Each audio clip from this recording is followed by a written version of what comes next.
Hi, my name is Mark Luzader, and I put this video together to talk a little bit about ADHD 101 for parents. So let's get started. Share my screen real quick here. Okay. So this video is just intended to be a little bit of what we would call psychoeducation on ADHD. If you are the parent of a child who is new to the diagnosis or new to ADHD awareness, this presentation is for you. This is a very brief overview of all things related to ADHD that you might want to know as a parent. So let's get started. A little bit about me. I have worked with ADHD kids for the entirety of my career, beginning 26 years ago. Um, Early experiences were all about coaching ADHD kids through their morning routine, working with them through their after-school restraint collapse. I was on both ends of that in a group home. And so I got to see a little bit of both sides. I got to see sleepy kids waking up groggy and just trying to get them up and moving so they could have breakfast before school. And I got to see them whenever they came home and lost their minds. Um, my experience is not just limited to group homes. I have worked with kids in a variety of environments, like three different residential programs, acute hospitals, outpatient therapy, and schools. I was a school social worker for 5 years. Right now, I am in an all virtual private practice with specializations working with neurodivergent kids, teens, and adults. I'm also the founder of ND or Neurodivergent Coaching LLC. And so I help coach parents to help their kids. So here we go. A little bit of why this topic. Well, there's an increasing awareness of neurodivergence and the common experiences of those with ADHD. We're seeing a lot of adults who are seeking therapy for their own undiagnosed ADHD. And we're continuing to shed the behavioral mindset that tends to be put upon ADHD kids in an attempt to motivate them because they are unmotivated. We will dive into that a bit later. So you've heard this term neurodivergence. So what is it? Well, it's the variation in the human brain regarding social skills, learning, executive function, attention, and mood. The neurodiversity movement, which I am a very proud advocate for, sees neurodivergence in a non-pathological sense, not as a diagnosis per se, but as people with normal human differences in behavior. Now, does that mean that ADHD does not cause problems? Absolutely not. But it doesn't mean that something's wrong with you. It just means that we need to work with your operating system on a way to help it function more optimally in the environment that you're in. Okay, so today we're going to focus on ADHD as we discuss neurodivergence, but there is a broader spectrum within the umbrella of neurodivergence that looks like this. So here we have learning disorders, we have obviously ADHD, Tourette's, autism, um, dyspraxia, acquired neurodiversity, all kinds of different things. We're not going to focus on those today. We're going to focus solely on ADHD. A brief note, a lot of you might be parents of boys who are diagnosed with ADHD. Um, but if you have any girls, this is just kind of a tidbit. Women and girls with ADHD are often underdiagnosed compared to boys, partly because of differences in symptom presentation. You don't see the boys, or the girls rather, running around the classroom. You don't see them, jumping around. They might get in trouble for being talkative with their neighbors, but they're generally going to have less hyperactivity and more internalizing symptoms, more inattentiveness, more anxiety and emotional dysregulation. Some parents of ADHD girls describe them as being very needy and kind of needing connection a lot of the time. Uh, And if you are someone who doesn't get recognized for having the struggles that you have, then you start masking and you start camouflaging. Girls with ADHD frequently develop coping skills to mask their symptoms and fit in with social expectations. This can lead to exhaustion and burnout later in life. Many neurodivergent females have superior masking skills to their male counterparts. That doesn't mean that boys don't mask. They certainly can and do. But you're depending on where they are on the ADHD spectrum, they can be a little more obvious in their symptoms. All right, so I'm not going to get into the DSM because if you are a parent who is new to this diagnosis, you have probably seen that symptomatic criteria. What we're going to focus on is the other pieces of it. Okay. What does it look like beyond hyperactivity and inattentiveness? It looks like anxiety, especially with school and work, regardless of achievement level. You can be an ADHDer and get straight A's. Uh, you can, which is a whole other thing. We talk about burnout, as we go here. It can look like overwhelm and shutdown. The nervous system just sees ongoing tasks and just it's too many threats to the system, too much dysregulation. So therefore, whenever you get that shutdown, it can look like laziness, procrastination, which is a form of anxiety. It can look like being stagnant, being bored, daydreaming. As I was growing up in school, I'm an ADHDer myself. I was never tagged. Why wasn't I tagged? Because I wasn't running around the classroom. I wasn't speaking out impulsively. Pretty normal level of correction for me as I was going through school, little things here and there. But I was a decent student. I was getting A's and B's and a couple of C's, and no one really tagged me and thought, something's going on with that guy. He's kind of out to lunch a lot of the time. As you get older, it can look like job hopping. Every 3 to 6 months, you're jumping around and moving on or wanting to move on. And if you're an adult, it can look like disconnection in relationships. That person is no longer the shiny object that they once were. It can look like any number of things that often get overlooked and placed into other categories. Like, they're just a little quirky. They've got a little bit of test anxiety, overachievement and perfectionism, depression, anger management problems. Again, especially the boys, but the girls as well. It can look like overspending, or if you don't have money and you're a kid, that constant desire for material things. I'm looking for that shiny object. It can look like isolation and introversion because the world is too much for me. It can be a little overwhelming. And it can look like sensory issues, especially auditory filtering issues, visual overwhelm. And a classroom is a noisy place and you're forced to sit still. So if little Billy is constantly clicking his pen and you're trying to focus, it's like nails on a chalkboard. That's just one simple example. Um, ADHD brains tend to run low on dopamine. That's something that we need for focus and attention, something that we need for motivation and reward, and something that we need for movement and coordination. It's pretty important.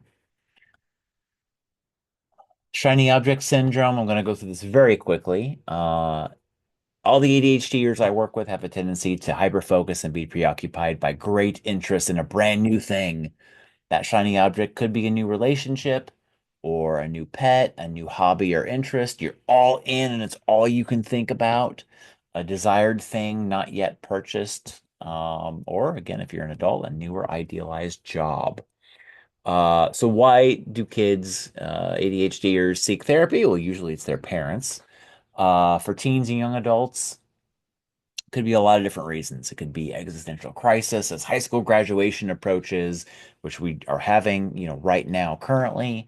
It could be, college major, picking one or graduating, and now it's just working.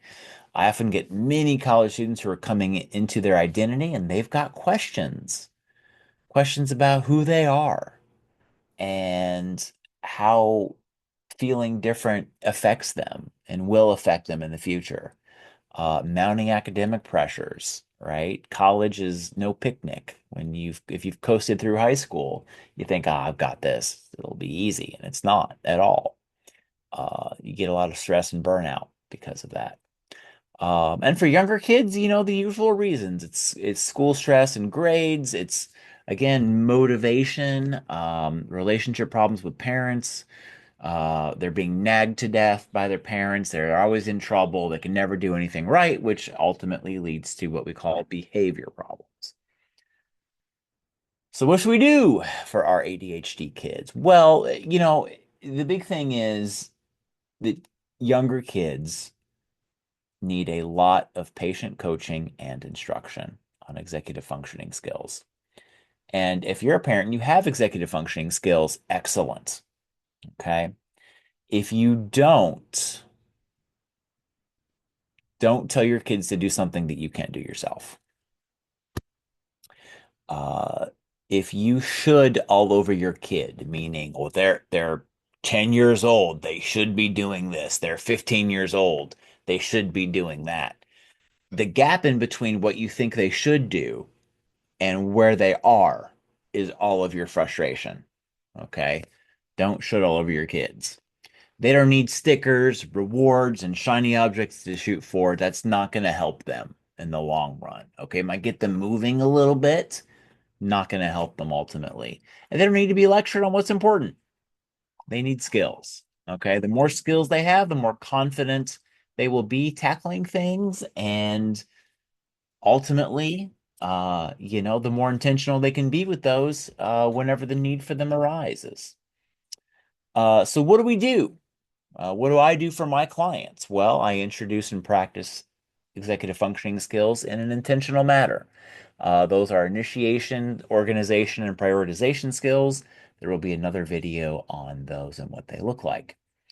I work on building self-esteem and confidence. School kicks a lot of these guys' butts. Okay. They need a counterbalance where they can feel safe, they can feel like they're excelling at something, and something that nothing can be taken away from them, regardless of how they perform in school.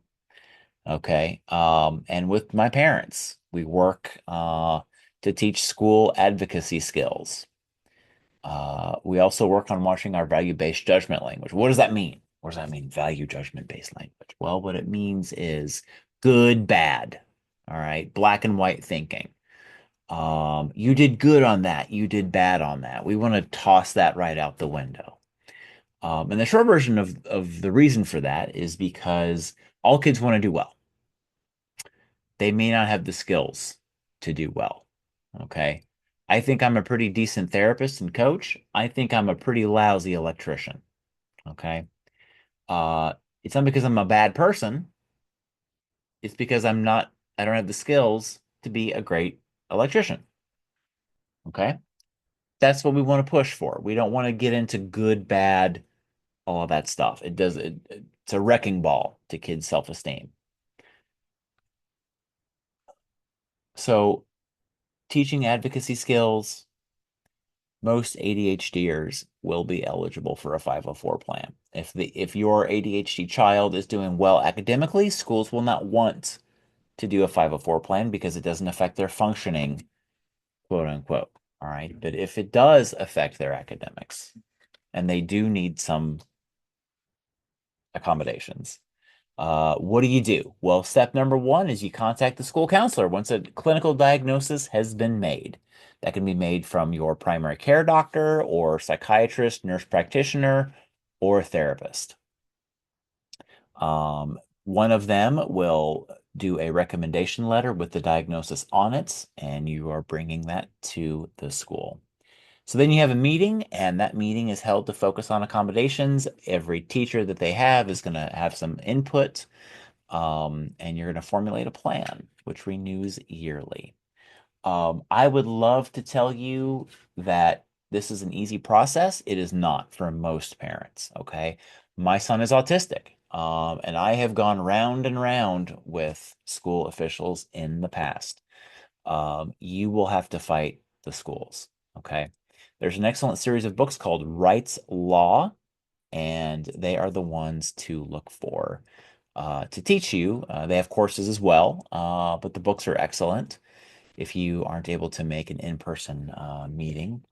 But check out Wright's Law if you so it helps like you understand the law, helps you understand how to advocate, and kind of gets you pushed beyond your emotions. Well, actually, one of the books is called From Emotions to Advocacy. Okay, so what do you do? So what's a 504 accommodation? What does that look like? Well, it can mean preferential seating.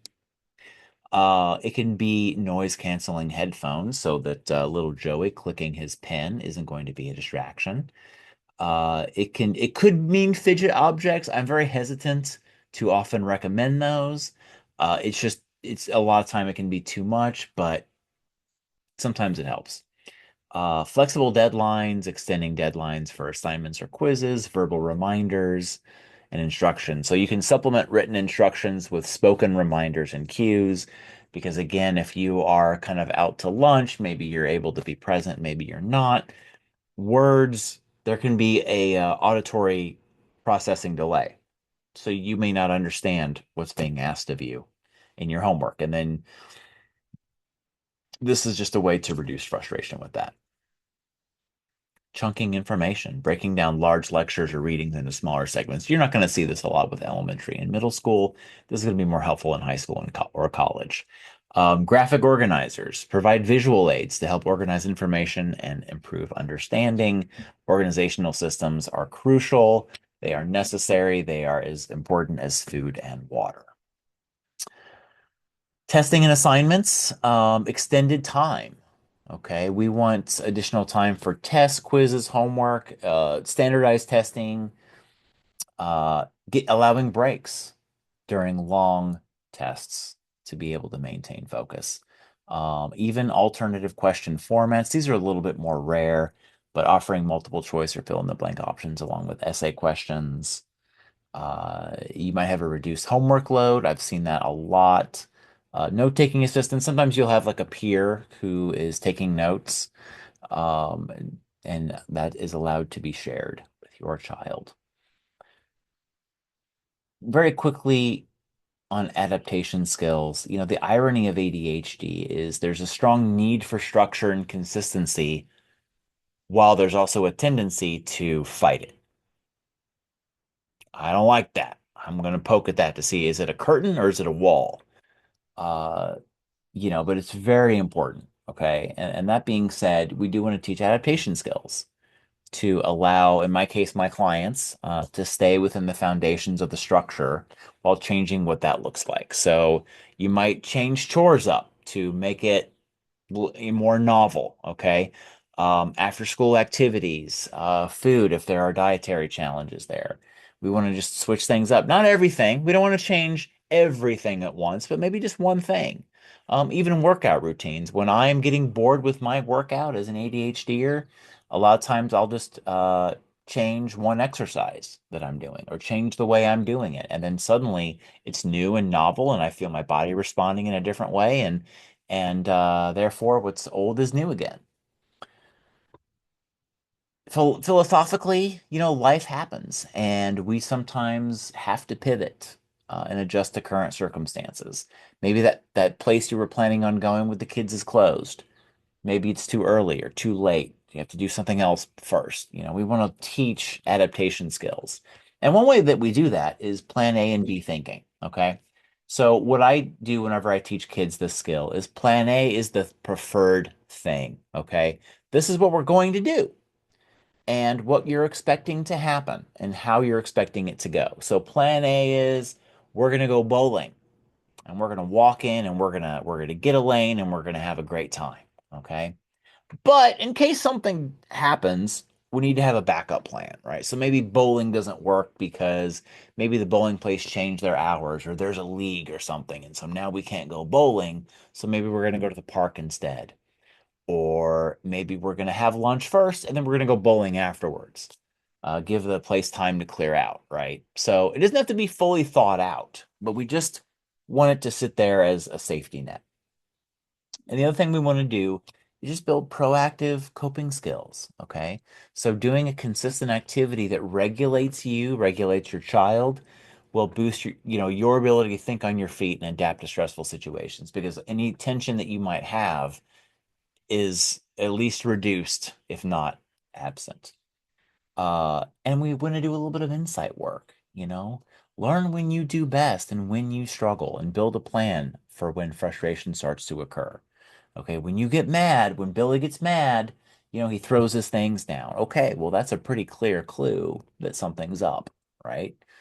We want to build a plan around that. We don't want to just let that sit and then, pick that up, we're yelling and screaming, right? That's not going to be helpful. I want to end on this note, strengths and benefits of ADHD, as we wrap up here. You know, we see this as being a disorder. We call it a disorder. I'm not a big fan of believing that it's a disorder. I feel like it's an operating system that just has some compatibility issues with how the rest of the world works. But that being said, all of my ADHDers, they bring energy and enthusiasm. They're creative, they're passionate, they're driven. They are creative and divergent thinkers.